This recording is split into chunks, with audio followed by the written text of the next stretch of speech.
Assalamualaikum warahmatullahi wabarakatuh. Nama saya Muhammad Rizky Wardana. Di sini saya akan menjawab soal UTS dari audit sistem informasi. Yang soal pertama ada audit sistem informasi sangat penting dilakukan karena di dalam audit sistem informasi ada 3 hal yang harus dijelaskan, yaitu yang pertama WHO. Dalam audit sistem informasi yang terlibat di dalamnya adalah seluruh orang ataupun karyawan yang ada di dalam suatu organisasi atau perusahaan tersebut. Karena audit sistem informasi ini mencakup ke seluruh bagian perusahaan, maka dari itu semua orang yang berada di dalam sebuah perusahaan atau organisasi ikut terlibat di dalamnya. Yang kedua ada WHAT. Teknik yang digunakan pada auditor intern dan ekstern dapat menggunakan 3 teknik pendekatan ini secara efektif, yaitu pertama ada pengauditan sekitar komputer. Pendekatan pengauditan sekitar komputer atau auditing around the computer memperlakukan komputer sebagai kotak hitam. Pendekatan ini difokuskan pada input dan outputnya. Yang kedua ada pengauditan melalui komputer. Pendekatan ini adalah jika program dikembangkan dengan menambah program, kesalahan, error, dan ketidakberesan akan dapat terdeteksi sehingga dapat dikatakan dapat dipercaya. Yang ketiga ada pengauditan dengan menggunakan komputer. Pendekatan ini menggunakan komputer atau auditing with the computer untuk tujuan pengerjaan tahap-tahap program audit yang terinci. Yang ketiga ada HOW.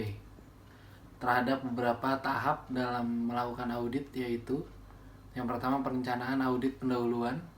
Maksudnya adalah dalam tahap ini menentukan kebutuhan audit serta mencakup tujuan dari audit tersebut. Yang kedua ada review pendahuluan dan assessment terhadap struktur pengendalian internal. Yang ketiga ada pengujian pengendalian dalam audit, dan yang keempat ada pengujian substantif. Maksudnya adalah untuk memberikan asersi laporan ruangan yang valid yang dibuat oleh manajemen. Yang kelima ada pelaporan audit, adalah untuk memberikan laporan audit berkaitan dengan permasalahan yang ada di perusahaan.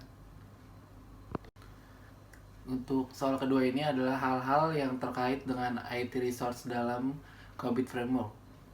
Yang pertama ada COBIT dapat dipakai sebagai alat yang komprehensif untuk menciptakan IT governance pada suatu perusahaan COBIT, mempertemukan dan menjembatani kebutuhan manajemen dari celah atau gap antara risiko bisnis, kebutuhan kontrol, dan masalah-masalah teknis TI, serta menyediakan referensi best business practice yang mencakup keseluruhan TI dan kaitannya dengan proses bisnis perusahaan, dan memaparkannya dalam struktur aktivitas logis yang dapat serta dikelola dan dikendalikan secara efektif.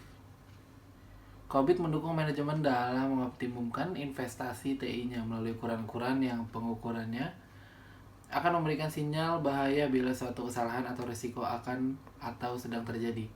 Manajemen harus memastikan bahwa sistem kendali internal perusahaan bekerja dengan baik.